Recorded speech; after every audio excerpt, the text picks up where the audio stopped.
जय माता जी guys, I hope आप सब लोग बहुत ही ज़्यादा बढ़िया होंगे। एक न्यू वीडियो में आपका फिर से स्वागत है भाई।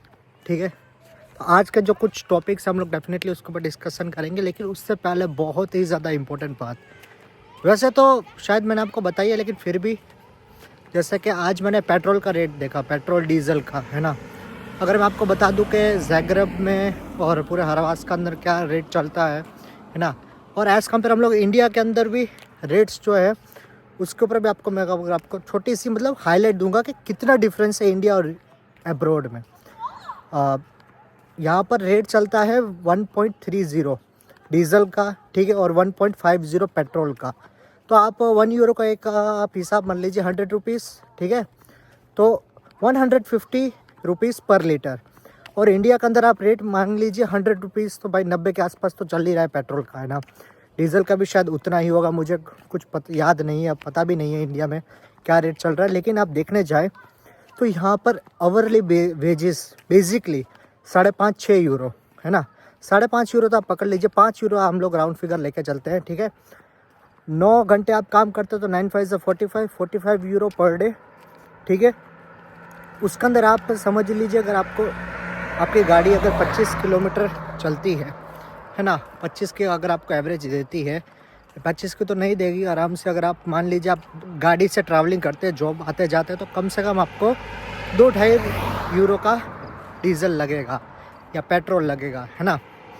तो इतना कुछ वो फ़र्क नहीं है। आप 40 यूरो कमा रहे हो और 2 यूरो आप डीजल में, पेट्रोल में आपका इन्वेस्टमेंट हो जाता है, तो आपको कोई प्रॉब्लम नहीं है।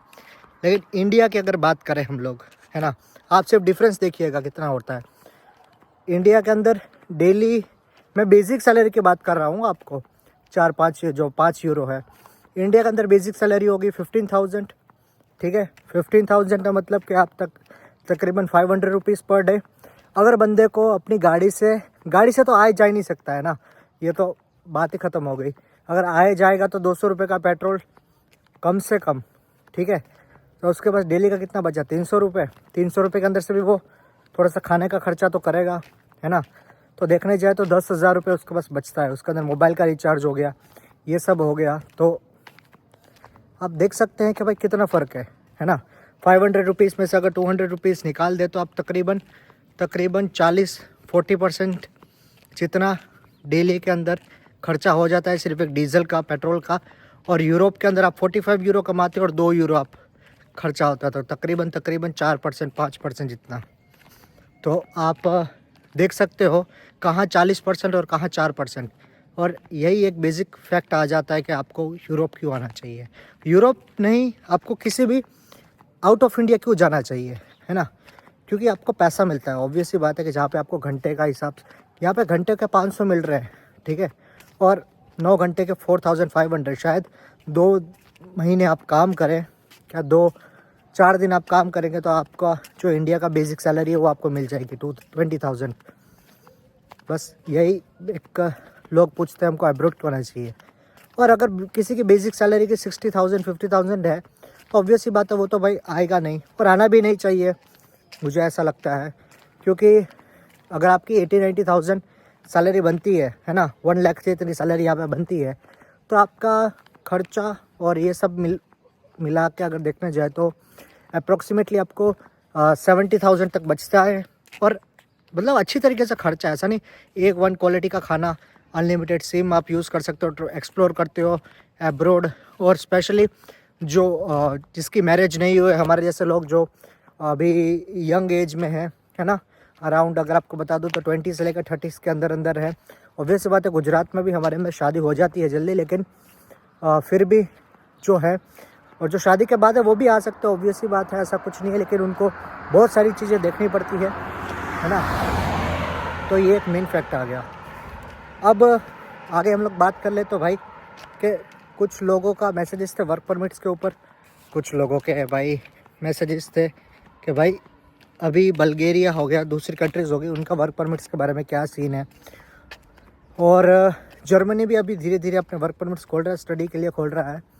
क्रोएशिया के अंदर स्प्लिट के बारे में अभी था। और अभी अपकमिंग में आपको क्या करना चाहिए, क्या सोचना चाहिए, क्योंकि अब समर जैसे लगता है आपको ख़त्म हो जाएगी। नेक्स्ट मंथ के बाद रेनी सीज़न स्टार्ट हो जाएगा, उसके 1 महीने के बाद विंटर स्टार्ट हो जाएगी। तो जैसे विंटर स्टार्ट होती है ना, तो जो भी लोग गए होते हैं स्प्लिट और दूसरी साइड, है ना, वो सब आ जाते हैं वापस। उसी जैक और यहाँ पे गए होते हैं ना जो, वो सब लोग आ जाते हैं वापस। और वापस आने के बाद फ़ायदा जो ज़ाग्रेब में जैसे डिलीवरी जॉब्स की, भाई जो लोग डिलीवरी में भी थे, है ना, उनको फिर से डिलीवरी जॉब्स स्टार्टेड हो जाती है।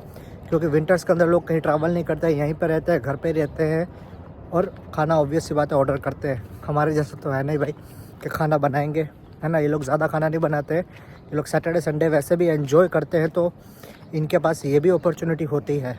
तो एक ये भी फ़ायदा है कि डिलीवरीज़ वाले के लिए काम है।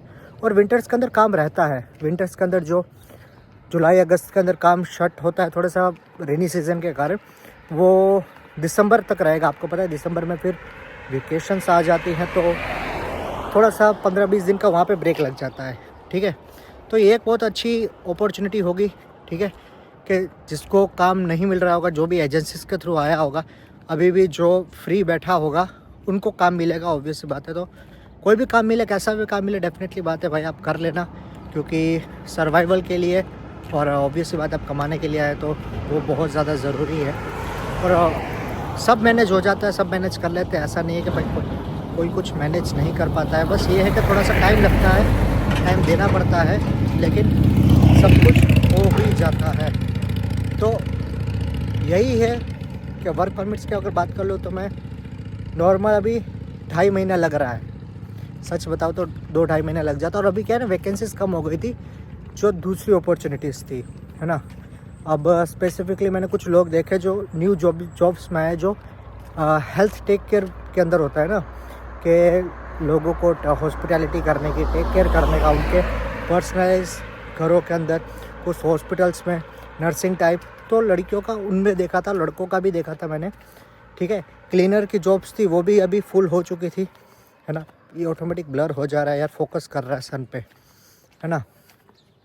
तो वो मैंने देखी थी भाई कि क्लीनर्स की जॉब और होम टेक केयर की जॉब्स थी।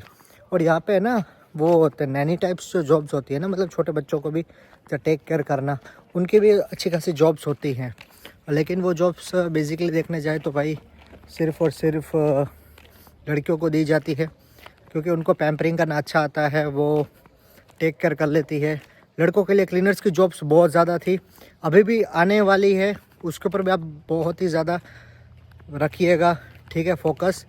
और एक बंदे भाई का मैसेज आया था भाई के फोर्क क्लिप का जो लाइसेंस है वो यहाँ पे वैलिड होता है। हाँ जी सर जी, डेफिनेटली बात है कि आपका वैलिड होता है, लेकिन फोर्क क्लिप के अंदर मुझे लगता नहीं कि शायद यहाँ पे इनको लाइसेंस चाहिए होगा। लाइसेंस चाहिए होगा शायद आइका, कॉफलैंड, प्लोडाइन ऐसे मॉल्स होंगे, वहाँ पे शायद वो लोग लाइसेंस मांगते हो। लेकिन जो इंडस्ट्री के अंदर होती है ना, जो फोर्क क्लिप्स चलती है, उसके अंदर लाइसेंस नहीं मांगते। वो आपका एक्सपीरियंस देखते हैं, आपको देखते हैं कि भाई आपको आती है कि नहीं आती है फोर्क क्लिप को अच्छी तरीके से हैंडल करना, कंटेनर्स आप अच्छी तरीके से हैंडल कर पाते हो कि नहीं कर पाते हो। ये सारी चीज़ों के ऊपर भी बहुत ज़्यादा ध्यान दिया जाता है।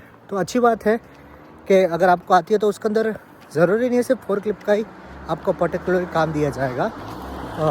हर एक चीज़ का काम देखते हैं वो आपको। ट्रांसपोर्टेशन के अंदर आप फोर्क क्लिप नहीं, अगर आपको ट्रक भी आता है, आपको कार भी आती है, तो आपको लॉजिस्टिक के लिए भी आपको वो लोग प्रीफर कर सकते हैं। तो अच्छी खासी अपॉर्चुनिटी मिल जाती है आपको। लेकिन आपको ध्यान रखना पड़ता है आपको फ़ाइन का। अगर फ़ाइन हुआ ट्रैफिक रूल्स को तोड़ते हुए तो ऑब्वियस सी बात है बहुत ही ज़्यादा ख़तरनाक फ़ाइन लगता है। हमें हुआ था अभी लास्ट मंथ, हेलमेट नहीं पहना था हमने, 30 यूरो का फ़ाइन हुआ था। आप सोचिए, वो भी इलेक्ट्रिक स्कूटर है जो हमारा। अभी कुछ लोग बहुत ज़्यादा इसको चला रहे हैं, तो अभी पुलिस वालों ने हमको भी यार कॉट किया था। 30 यूरो का फ़ाइन हुआ था। वो बोलते हैं 3 दिन के अंदर आपको भरना पड़ेगा, वरना आपको 200% एक्स्ट्रा आपको देना पड़ेगा। मतलब कि 30 यूरो का 90 यूरो देना पड़ेगा। तो ये भी एक बहुत इम्पोर्टेंट चीज़ है यार, ठीक है। तो लेकिन मुझे लगता नहीं था कि इसके लिए भी ये लोग करते हैं। अभी साइकिल के लिए भी पकड़ रहे हैं। साइकिल अगर आप चला रहे हो, आपने हेलमेट नहीं पहना है, उसका भी फ़ाइन है। तो ये हमको पता नहीं था, 3 ईयर्स से शायद ऐसा कभी हुआ नहीं था। लेकिन चलिए, ये चीज़ के बारे में हमको नॉलेज आई। आपको पोस्ट में जाके पैसा भरना पड़ता है, बहुत ज़्यादा वो होता है भाई, दिमाग ख़राब हो जाता है। ठीक है, बाकी और कुछ भी अपडेट्स आएगी तो मैं आपको डेफिनेटली बताऊंगा। या मैं आपको यही बताने वाला था कि आपको क्यों आना चाहिए, है ना, कि कितना फ़र्क पड़ता है। देखिए खाने का एक्सपेंस है, मैं आपको सही बताऊँ ना तो पर पर्सन आप समझिए 60-70 यूरो, 6 से 7 हज़ार रुपये खाने के अंदर A1 क्वालिटी खाना खाते हो यार। फ्रूट्स अच्छे खाते हो आप, वेजिटेबल्स अच्छे खाते हो, आटा आशीर्वाद का, ठीक है, बटर, मिल्क, कर्ड, सब कुछ A1 क्वालिटी का आप खाना खाते हो। आपकी स्किन जो होती है वो अच्छी तरीके से रहती है, वेदर अच्छा मिलता है। बस यही है कि फिर आपका पर्सनल एक्सपेंस क्या होता है। अगर आप ड्रिंकिंग करते हो, स्मोकिंग करते हो या फिर कुछ और भी करते हो तो उन सब चीज़ों का अलग सिस्टम है ना। तो अब जिम के मेंबरशिप है, ठीक है, जिम की मेंबरशिप 25 यूरोज़ लेते हैं, 24 घंटे 24 आवर आप जा सकते हो।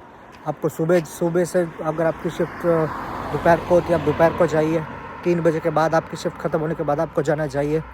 तो ये एक बहुत अच्छी चीज़ है ना। तो डेफिनेटली आपको बहुत ही सारी और चीज़ आपको न्यू जो भी आएगी आपको ज़रूर बताता रहूँगा, ठीक है। बाकी जो भी इस चैनल पे नया आया है, जिसने अभी तक सब्सक्राइब नहीं किया, प्लीज़ सब्सक्राइब कर दीजिएगा। बाकी यार इंडिया आएंगे तो डेफिनेटली अपॉर्चुनिटी मिलेगी तो हम आपको ज़रूर मिलेंगे। मैं 2-3 लोगों से अभी मिला था, ठीक है। ज़ाग्रेब भी जा रहे थे, ज़ाग्रेब भी वो मेरे साथ थे, ठीक है। हम लोगों ने अपना कॉन्टैक्ट शेयर किए, उन्होंने मेरे को ग्रुप में एक ऐड किया जहाँ पे बहुत सारी वैकेंसीज आती है। अगर ऐसा होगा तो मैं डेफिनेटली उस ग्रुप का भी साथ बात करके, एडमिन के साथ आपको बात करके बताता हूँ। अगर हो पाएगा तो मैं आपको डेफिनेटली मेंशन कर दूंगा नीचे, ओके। बाकी यार थैंक यू, फिर मिलते हैं एक न्यू वीडियो के साथ। चलिए, जय माता दी, टेक केयर।